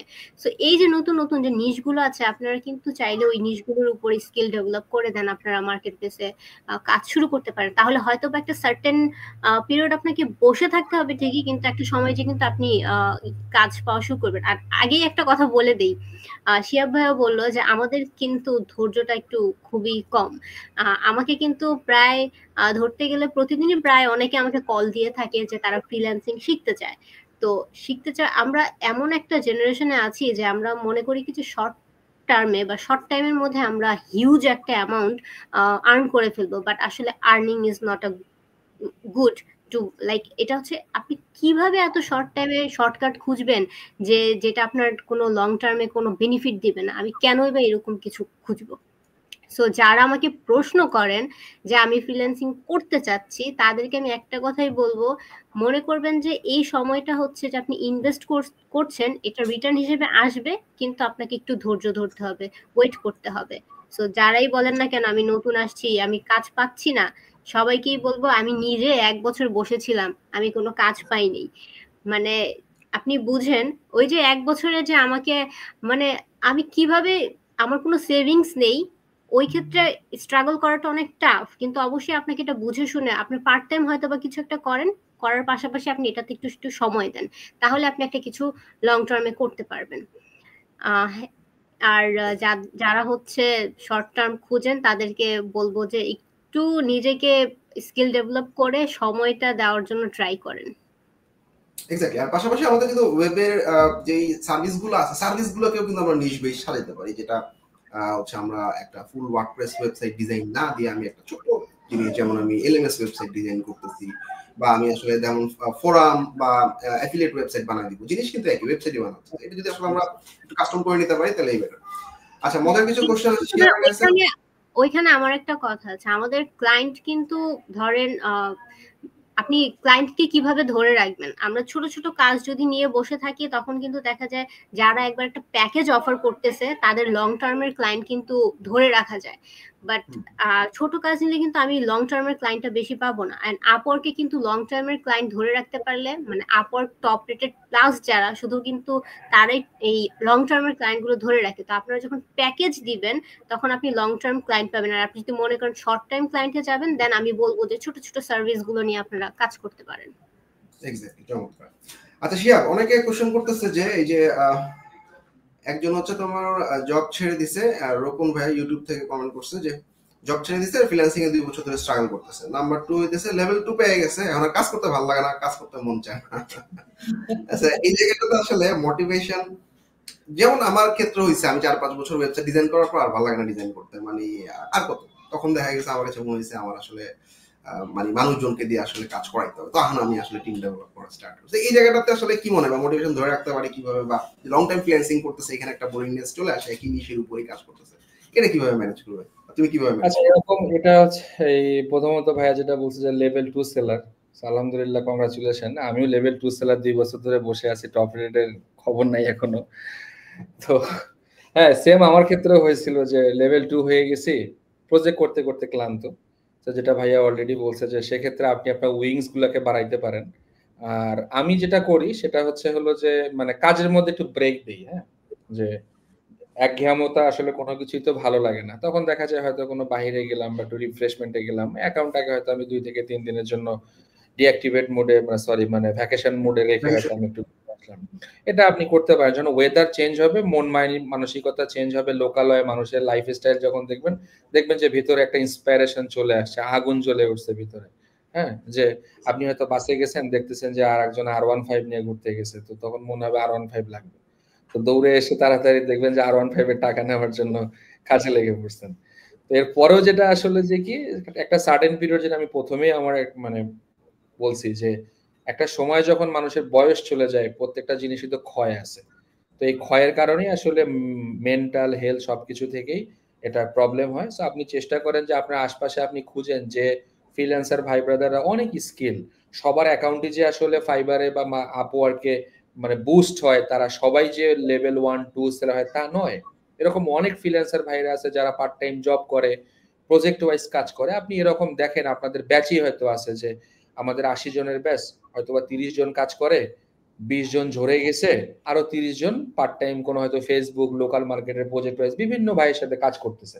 আপনি তাদেরকে সঙ্গে কথা বলেন, কমিউনিটি বিল্ড আপ করে তাদের দ্বারা আপনি কাজগুলো করে নেন। তবে এক্ষেত্রে আমি অবশ্যই বলবো যে মানে পেমেন্টের ক্ষেত্রে বা তাদের সঙ্গে অনেস্টিটা হলো মেইন। আজকে হয়তো আপনি ডিসঅনেস্টি করবেন, একটা সময় গিয়ে দেখবেন যে আপনার বিজনেসটাই মুখ থুবড়ে পড়বে। আর একটা ভাইয়া যেটা বলছে যে আসলে জি ভাইয়া বলেন প্লিজ। মানে জবের পর স্ট্রাগল করতেছে, কমন যে ব্যাপারটা হ্যাঁ, হয়। জবের জন্য, জি আমি ওইটাতেই আসতেছি আর কি, যে যে ভাইয়াটা বলতেছেন যে আপনি আসলে জব ছেড়ে দিয়েছেন 2 বছর হইলো মনে হয়, আমি দেখলাম কমেন্টটা আর কি। 2 বছর হয়ে গেছে স্ট্রাগল করতেছে। হ্যাঁ, 2 বছর হয়ে গেছে স্ট্রাগল করতেছেন। তো আপনার ক্ষেত্রে পরামর্শ যেটা থাকবে যে আসলে আপনি মানে কোন জিনিসটা নিয়ে আসলে কাজ করতেছেন, এমন 2 বছর যদি আপনি একটা জিনিসের প্রতি একদম একাগ্র চিত্তে সাধনার মতো লেগে থাকেন, তাহলে আমার মনে হয় না আপনার আসলে মানে অসফল হওয়ার বা স্ট্রাগল এর কিছু আছে। আমার যেটা মনে হচ্ছে যে আপনি হয়তো কোনো পার্টিকুলার বিষয়ের উপরে আসলে স্থির নন। হয়তোবা আপনি অনেক কিছু স্কিল নিয়ে দৌড়াদৌড়ি করছেন, এর মধ্যে হেয়ার অ্যান্ড দেয়ার লাফালাফি করছেন, এরকম কিছু হইতে পারে। তো আপনি যদি আপনার হেল্প লাগে আপনি আমাকে পার্সোনালি মেসেজ দেন, আমি আপনার সাথে কথা বলে বিষয়টাকে আপনাকে জানাবো।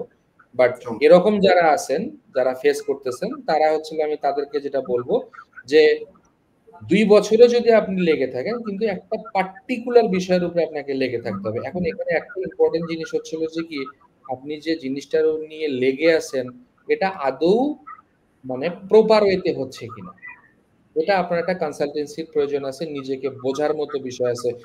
কেউ যদি অ্যান্সার না দিতে পারে, এখন তো এআই এর যুগ, আপনি এআই কে গিয়ে জিজ্ঞাসা করেন বা গুগল কে জিজ্ঞাসা করলেও বলে দেবে আমি যে এইভাবে শিখতেছি আমার এই শেখার প্রসেসটা কি ঠিক আছে কিনা।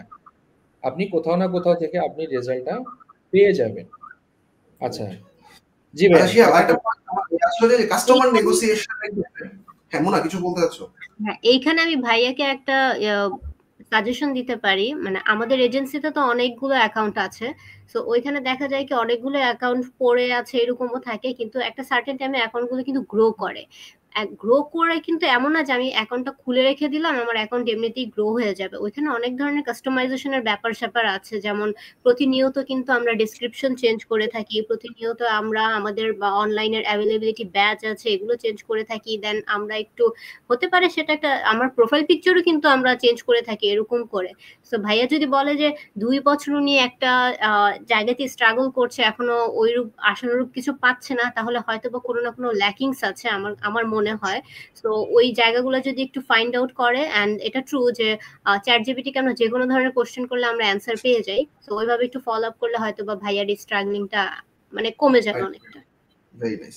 আচ্ছা সে আপনি যে ক্লায়েন্ট নেগোসিয়েশন আমরা কিন্তু প্রায় অনেকক্ষণ হয়ে গেছে 50 মিনিট, আমরা কিছু শর্ট পয়েন্টে চলে আসবো। ক্লায়েন্ট নেগোসিয়েশনের ক্ষেত্রে কি কি পয়েন্ট তুমি ফলো করো, বা একটা ক্লায়েন্টকে আপসেলিং করো নাকি যে প্রাইস আছে ওটাকে বাড়ানোর জন্য কিছু অ্যাড অন টাইপের জিনিস অ্যাড করো? So what is the process? আচ্ছা, এখানে হচ্ছে হলো যেটা আমি যদি ধরেন যে শপিফাই এর ক্ষেত্রেই আসি বা ওয়ার্ডপ্রেস এর ক্ষেত্রেই আসি, তো সেখানে গতানুগতিক তো সব ধরনের সার্ভিস যে আমি তোমার 5 পেজের একটা ওয়েবসাইট বানাই দিব, ই কমার্স সেট আপ করে দিব, 2টা প্রোডাক্ট আপলোড করে দিব, কাস্টমারের ডিসক্রিপশন হয়তো বা ওটাই থাকে আসে। তো এরপরে দেখা যায় যে হচ্ছিল যে কি যে আপনার বিজনেসে কিন্তু 2টা জিনিস খুবই ইম্পর্টেন্ট, সেটা হচ্ছে হলো যে খুব ফাস্ট ওয়েবসাইট, এবং দ্বিতীয়ত হচ্ছে হলো যে ইমেইলের যে অটোমেশনটা, হ্যাঁ, যে একটা যে কোনো ধরনের ওয়েবসাইট হোক, সেটা ইনফরমেটিভ ওয়েবসাইট হোক, এনি কাইন্ড অফ ইমেইলের নোটিফিকেশনটা যে একটা কাস্টমারের যেখানে অ্যাকাউন্ট রেজিস্ট্রেশনের প্রসেসটা আছে, তো এই জিনিসটা আসলে আমি আমার সার্ভিসের মধ্যে রাখি না, এই দুইটাকে আমি আলাদা করে রেখে দিই। সো কাস্টমার বলে যে আসলে আমার ওয়েবসাইট স্পিড অপটিমাইজেশন লাগবে বা ফাস্ট লাগবে, ওকে ফাইন, কিন্তু একটা বিজনেস যে রান করতেছে ওইটার বিহাইন্ড দ্য সিনে আরো কিছু প্রসেস থাকে। যেমন হচ্ছে হলো যে কি যে তোমার হয়তো মার্কেটিং লাগবে, বা আমি দেখতেছি তার এখানে প্রোডাক্টের কিছু ভিডিও আছে, অনেক ভিডিও আছে, তার যেমন ইমেইলের বিষয়টা বললাম, এরকম কিছু প্রোডাক্ট আমি আসলে তার ওই কথা বলার সঙ্গে তার ভিতরে আমি এই লেআউটটা রেডি করে ফেলি। তখন তার সঙ্গে যখন মেইন প্রজেক্ট নিয়ে কথা হয়ে যায়, তখন তাকে আমি জিজ্ঞাসা করি, আচ্ছা তোমার তো ইমেইল লাগবে, তুমি ইমেইল সেটআপটা করাই নিবা না? ইমেইল তো মার্কেটিং করতে, কোত্থেকে করাই নিবা? সে যদি বলে যে আমি অন্য কোথা থেকে করাই নিব, বা হ্যাঁ এটা আমার লাগবে, ওকে ফাইন, আমি এটা তোমাকে দিতে পারি, এর রেগুলার প্রাইস এইটা, আচ্ছা তুমি আমাকে এইটা দাও, আমি তোমাকে এটা করে দিব। এখন ভিডিও আছে, ধরেন যে ভিডিওর ক্ষেত্রে কি হয়েছে যে তার ভিডিওগুলো অনেক হচ্ছে হলো যে লং, কারণ আচ্ছা তুমি কি ভিডিওটা কমপ্রেস করতে পারবা, তোমার এই পরিমাণ সময় আছে? অনেকে বলে হ্যাঁ আছে, অনেকে বলে নাই, আচ্ছা ঠিক আছে দাও, তোমার ভিডিওগুলো আমি কমপ্রেস করে দিই, আমার টিম আছে, আমি করে দিব। আচ্ছা, এরপরে ধরেন যে কি হয়েছে যে তোমার ভিডিওগুলোর মধ্যে এডিটিং বা কালার ঠিক নাই, বা সাউন্ড হোয়াট এভার, এই যে বিষয়গুলো, এই তখন আমি তাকে আসলে অফার করি, এবং সে তখন মানে খুব তখন হয়তো ওই সময় রাজি হয়, তো বলে বানা শিয়াব ঠিক আছে, খুব ভালো লাগছে, আমি নোট করে রাখতেছি, আমি এই প্রজেক্ট শেষ করো, নেক্সটটাতে হয়তো আমরা এটা নিয়ে কথা বলবো পার্ট বাই পার্ট।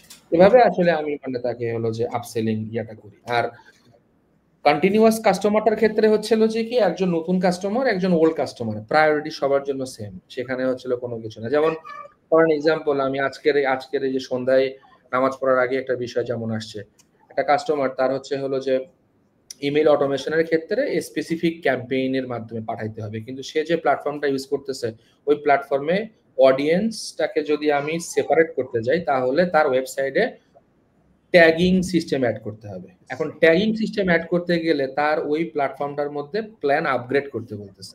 ওই প্ল্যানের দামই হচ্ছে হলো $249 পার মান্থ।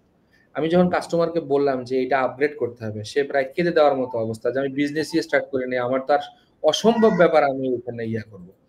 তখন তাকে আমি বললাম আচ্ছা ঠিক আছে, আমি তোমাকে এই ট্যাগটা ম্যানুয়ালি অ্যাড করে দেব যতদিন না পর্যন্ত তুমি সেলিং স্টার্ট করতেছো এবং ওই পজিশনে না যাচ্ছ যে তুমি বিজনেসটা তোমার মানে তুমি অটোমেশন প্রসেসে যাওয়ার মতো ইনভেস্ট করতে পারো, তোমার বিজনেস রান না হওয়া পর্যন্ত আমি এটা তোমাকে ফ্রিতে ম্যানুয়ালি তোমাকে হেল্প করে দেব।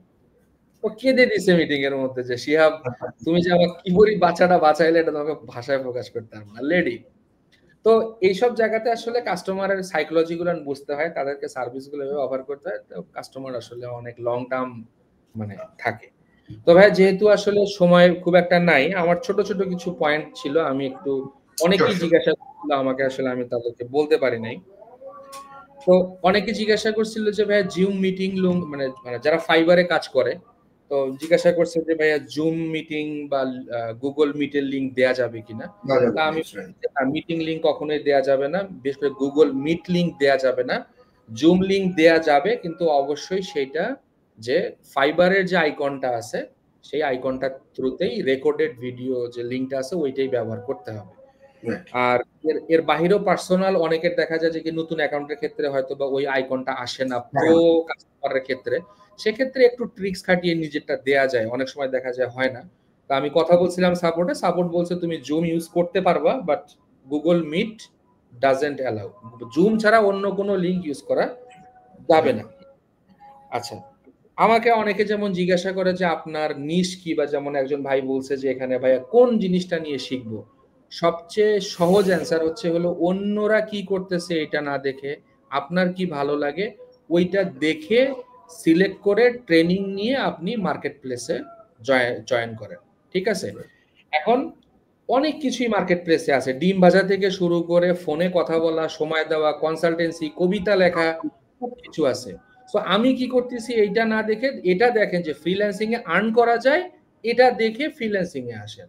এখন কথা হলো যে ফ্রিল্যান্সিং এ আপনি যে প্রতিষ্ঠানটা চুজ করবেন, প্রথমত আগে কোন জিনিসটা দেখবেন যে তাদের আফটার সেলস সাপোর্ট। প্রত্যেকটা, যেমন আপনি মোবাইল কেনার পর চিন্তা করেন যে ভাই মোবাইলটা কিনলাম, গ্যারান্টি ওয়ারেন্টি আছে তো, আপনি ওই প্রতিষ্ঠানটাতে যান যারা আপনাকে স্কিল দেখানোর পরে, শেখানোর পরে মার্কেটে হাত ধরে ধরে ধরে ধরে চালানো শিখাবে, ওই প্রতিষ্ঠানের কোর্স আপনি কেনেন। অনেক প্রতিষ্ঠান আছে হয়তো বা তারা টাকা দিয়েও মার্কেটিং করে, আমার কাছেও আসছিল যে ভাই আপনাকে টাকা দিচ্ছি, আপনি আমাদের হয়ে একটু ভিডিও করে দেন, পাবলিশ করে দেন, আছে এরকম, নাম বলবো না। হ্যাঁ, আমি বলবো যে দেখে শুনে যেটা যারা ভালো সাপোর্ট দেয় তাদের কোর্সগুলো করেন। আপনি যদি বলেন যে ভাই আপনি কি রিকমেন্ড করেন, আমি বলবো যে আমি কোডম্যান বিডি থেকে ভালো সাপোর্ট পাইছি, আপনারা কোডম্যান বিডিতে যান, দেখেন অনেক কোর্স আছে কোডম্যান বিডিতে, আপনি করতে পারেন। এক ভাই এখানে বলছে যে লিড জেনারেশনেও কি 2 বছর লাগবে? আসলে ভাইয়া নট অনলি লিড জেনারেশন, আপনার ফ্রিল্যান্সিং ক্যারিয়ারটাই ধরে রাখবেন যে 2 বছরের সময় নিয়ে আপনাকে নামতে হবে। আপনি একটা যদি গাছ রোপণ করেন, গাছে চারা রোপণ করে সেই গাছটা বড় হয়ে ফল পাইতেও তো 2 বছর সময় লাগবে একটা আমের চারা। আর হাইব্রিড যেসব আছে দেখবেন, ওই যে পেঁপের চারা, অমুকের চারা, হাইব্রিড 6 মাস পরেই মারা যায়। ওই হাইব্রিড ফ্রিল্যান্সাররাও 6 মাস পরে মারা যাবে না। সবাই হাইব্রিড খুঁজে। হ্যাঁ, হাইব্রিড খুঁজে। তো এই জন্য আমি বলবো যে লেগে থাকেন 2 বছর প্রপার ওয়েতে, তাহলে হবে। আর হলো যে ইংলিশ স্পিকিং এর ক্ষেত্রে বলছি, যেটা আপু অলরেডি বলছে, আপনারা কিন্তু চ্যাট জিপিটির সাথেও ইংলিশে স্পিকিং করতে পারেন। চ্যাট জিপিটিতে সেই অপশন আছে। নট অনলি চ্যাট জিপিটি, অনেক এআই টুলস আছে, সেখান থেকে আপনাদের ইংলিশ স্পিকিংটা আপনারা করতে পারেন। আরেকটা হলো যে কি ব্রিফ। হ্যাঁ, যে আমরা অনেকেই বলছিল যে ভাইয়া ব্রিফে কিভাবে আসলে আমি রেসপন্স পাই না। তো ব্রিফে আসলে রেসপন্স পাইতে গেলে আপনাকে অতি দ্রুত আপনাকে ওখানে অ্যাপ্লাই করতে হবে, এবং আপনি একটা টেমপ্লেট হয়তো ফোনের মধ্যে নোটপ্যাডে লিখে রাখলেন, নর্মাল, যেটা আমি ইউজ করি, বলেই দেই যে আমার এই ট্রেডে এতদিনের এক্সপিরিয়েন্স আছে, আমি তোমার জবটা তোমাকে অ্যাসেস করার জন্য আমি হ্যাপি, মানে আমি খুব আগ্রহী, let's have a zoom meeting, that's it. এখন ও কি চাইতেছে না চাইতেছে তো পরে ডিসক্রিপশন দিয়ে দিতে 10-12 জন রিপ্লাই দিয়ে দেবে, কিন্তু আমার ব্রিফটা আগে যেতে হবে। সো আমি তাকে এটা বলি, আমি তোমার কাজটা পারবো, আমি পড়ছি, তুমি কি আমার সঙ্গে একটা মিটিং করতে পারবা জুমে? শেষ। 10টা পাঠাবেন, 8টা আপনাকে রিপ্লাই করবে। সো এই ছিল অর্ডার ম্যানেজমেন্ট ইংলিশ। জি ভাইয়া, এতটুকুই, মানে আমার কাছে প্রশ্নগুলাই ছিল আর কি। চমৎকার। আমরা একদম লাস্ট প্রান্তে, সো মুনার কাছে যাওয়ার আগে কয়েকটা পয়েন্ট নিয়ে নিই। আপওয়ার্কে টপ রেটেড, পরে বিজি হয়ে গেছেন সুজন ভাইয়া, এখন আসলে 4 মাস ধরে কাজ নেই। বেসিক্যালি আপওয়ার্কে রেগুলার বেসিস বিট করাটা হচ্ছে কি, আমি প্রতিদিন আসলে একটা দুইটা করে কাজে বিট করার মতো ইনভেস্টমেন্ট করতে পারলে একটা বেটার রেজাল্ট পাওয়া যাবে। টার্গেটটা থাকবে আমার মানে যে অ্যাপ্লাইগুলো করতেছি এগুলো ভিউ হচ্ছে কিনা, নাম্বার অফ ভিউ 50% যদি হয় মোটামুটি ঠিক আছে। এরপরে 50% এর পর আমার টার্গেট থাকবে যে আমার ভিউ হচ্ছে কেন আমি আসলে হায়ার হচ্ছি না, তার মানে আসলে আমার কমিউনিকেশনে দুর্বলতা আছে, বা এভাবে স্টেপ বাই স্টেপ আগাইতে হবে, এবং রেগুলার বেসিস আসলে বিট করে, বা অন্য যেটা বলবো প্রোফাইল রেগুলার বেসিস চেঞ্জ করে আমরা আগাইতে পারি। আচ্ছা, আব্দুল্লাহ নাইম ভাই গ্রাফিক ডিজাইন 3 মাস ধরে শিখছে, ফাইবারে কাজ করতে পারবে কিনা? সো যদি এনাফ পরিমাণ পোর্টফোলিও থাকে, প্রিভিয়াস ক্লায়েন্ট মানে প্রিভিয়াস কিছু আপওয়ার্কে বিভিন্ন প্রজেক্ট থাকে বা কন্টেস্ট থাকে বা লোকাল কাজ করি, এরকম যদি এনাফ পরিমাণ পোর্টফোলিও আমরা বিল্ড করতে পারি, ক্লায়েন্টকে শো করতে পারি, you can start on Upwork বা ফাইবার। তবে আপওয়ার্কে ইনভেস্টমেন্টে নামতে হবে, ফাইবার স্টিল নো ফ্রি আছে, কতদিন থাকবে জানি না। সো মুনা, তোমার কাছে আমার লাস্ট কোয়েশ্চেন, একটা আপওয়ার্কে কাভার লেটার, তুমি আসলে আমাদের অ্যাকাউন্টগুলোকে ম্যানেজ করতেছো, বা অ্যাকাউন্টের কাভার লেটার গুলোতে কি কি জিনিস ফলো করো, নাম্বার 1। নাম্বার 2, একটা অ্যাকাউন্টের কি ম্যানেজার যে থাকে, যারা আসলে মানে এজেন্সি বেসড কাজ করবে, একটা কি ম্যানেজার কিন্তু একটা ক্লায়েন্ট কমিউনিকেশন হ্যান্ডেল করতেছে, একটা যেই নিশে কাজ করতেছে সেই নিশ সম্পর্কে একটা ধারণা রাখতেছে, কাজ করুক বা না করুক, কমিউনিকেশনের একটা এক্সপেরিয়েন্স থাকতেছে। সো একটা অ্যাকাউন্ট যে ম্যানেজ করবে, কি ম্যানেজার, তার কি কি গুণ থাকা উচিত, আর আপওয়ার্কের কাভার লেটার একটু ট্রিক্সটা শর্টে শেয়ার করো। আচ্ছা, প্রথমে ম্যানেজমেন্টের ক্ষেত্রে তার কি কি থাকা উচিত সেটা আমি বলি। শুরুতে আমি বলবো যে একটা অ্যাকাউন্ট ম্যানেজ করতে গেলে আপনি যদি মাল্টিপল অ্যাকাউন্ট যখন ম্যানেজ করবেন, আমাদের নিশগুলো একটু ডিফারেন্ট হয়ে থাকে। সো আপনাকে মাথায় রাখতে হবে একজন প্রজেক্ট ম্যানেজারকে অবশ্যই তার মাল্টিপল যে নিশ আছে সেগুলো সম্পর্কে তার আইডিয়া থাকতে হবে। হতে পারে সে কাজটা পারে না, কিন্তু আসলে কাজ কিভাবে করতে হয়, কিভাবে ডেলিভার দিতে হয়, সবকিছু তার একটা আইডিয়া আছে। যেমন আমি যদি বলি যে আমি কোর্স করেছি ওয়ার্ডপ্রেস এর উপরে, বাট এখন আমি উইক্সে কাজ করছি, শপিফাইতে কাজ করছি। এটা আমি কিভাবে করছি? কারণ এইটার উপরে আমাদের ভাই একটা ট্রেনিং দিয়েছে। সো আপনি যদি ট্রেনিং না পান, আপনি নিজে নিজে এটা কভার আপ করতে পারেন। অ্যান্ড আপনি যেটা দ্বিতীয়ত যেটা করবেন, যে কমিউনিকেশন স্কিলটা তো আপনাকে মাস্ট থাকতে হবে, যেভাবেই হোক সেটা আপনাকে ডেভেলপ করতে হবে। 3 নাম্বার হচ্ছে, যেহেতু আপনি প্রজেক্ট ম্যানেজার, প্রজেক্ট ম্যানেজমেন্টের ক্ষেত্রে কিন্তু আপনি মাল্টিপল প্রজেক্ট ম্যানেজ করবেন। ওই ক্ষেত্রে কিন্তু আপনাকে একটা আপনি টুলস ইউজ করতে পারেন আপনার প্রজেক্টগুলোর আইডিয়া নেওয়ার জন্য, যে কোনটা কতটুকু কাজ হচ্ছে, কোনটা কোন পর্যায়ে আছে। এই ওভারভিউ জানার জন্য আমরা ইউজ করে থাকি ট্রেলো, অ্যান্ড রেগুলার আপডেটের জন্য আমরা এক্সেল ইউজ করতেছি, যেখানে আমরা প্রত্যেকটা ক্লায়েন্টের কি কি কাজটা কি কি চাচ্ছে, ফিচারগুলো কি কি চাচ্ছে এবং কত দিনের মধ্যে দিতে হবে, অ্যান্ড বাজেট সম্পর্কে ওভারঅল একটা আইডিয়া থাকে। এন্ড ওগুলো সব রিটার্ন লেখা থাকে, আর পাশাপাশি ক্লায়েন্টের নাম সহ ডিসক্রিপশন আমরা ট্রেলোতে আপডেট করে থাকি।